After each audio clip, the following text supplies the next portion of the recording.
Hello, family history writers. Welcome to this week's edition of Storylines.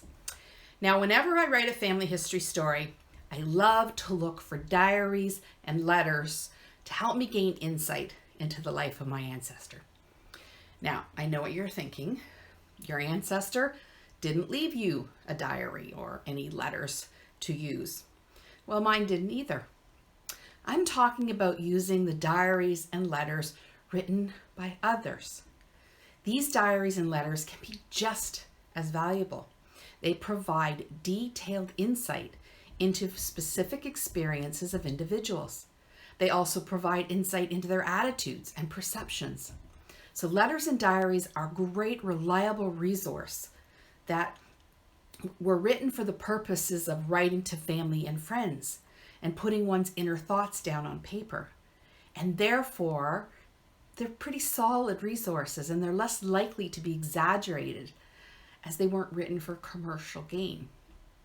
So just because your ancestor didn't leave you a diary or a nice selection of letters, it doesn't mean all is lost.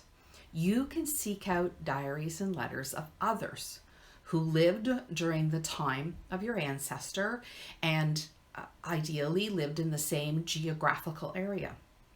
Look for diaries and letters written by those who shared similar experiences or events. Things like the Civil War, immigration, depression. You would be surprised just how many resources like this are out there at your disposal. I would start with your local archives where your ancestor lived. Do they hold any diaries of those who lived during your ancestor's time and in that particular area?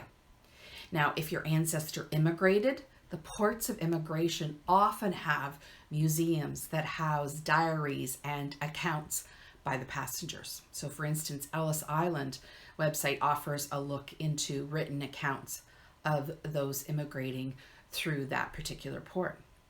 For wars, well, again, many on and offline archives offer numerous resources to help you gain insight into the life of the soldier in your family tree.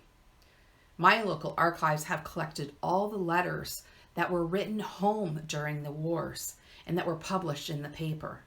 They've taken them all out and they've organized and digitized them. The Library and Archives Canada holds the diaries of war soldiers. And you can find diaries of pioneers and life in a new and unknown land online as well as off. This is one of the 3 diaries that I relied on in completing my book. The diary was written during the same time as my ancestor when he lived in England, and this is written by a gentleman of the same age as my ancestor and lived about 50 kilometers away. So it gave me insight into the social and economic issues of the time. I learned some of the common sayings, slang words, foods they ate, clothes they wore. It truly was a priceless resource. Now, I stumbled across this diary on Amazon. It cost me less than $2, and I couldn't imagine writing my story without it. These personal and private writings allows today's family history writer to feel and understand what it was like to be a person of another time, race, ethnicity, or gender.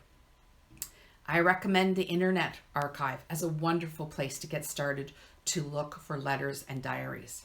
Now, just because your ancestor didn't leave you a letter or a diary doesn't mean you can't get into the head of your ancestor. This is what social history is all about, looking at the lives of the ordinary people, recognizing the groups they belong to and how those groups thought and acted. So if your ancestor belonged to one of those groups where geographical or religion or politics, look for letters and diaries written by members of this group, and it just might shed some light on your ancestors' experiences during this time. Okay? Go find those diaries. That's it for this week's edition of Storylines. Please, please practice physical distancing so we can get back to normal as soon as possible. Stay safe, and I'll see you back here next week for another edition of Storylines.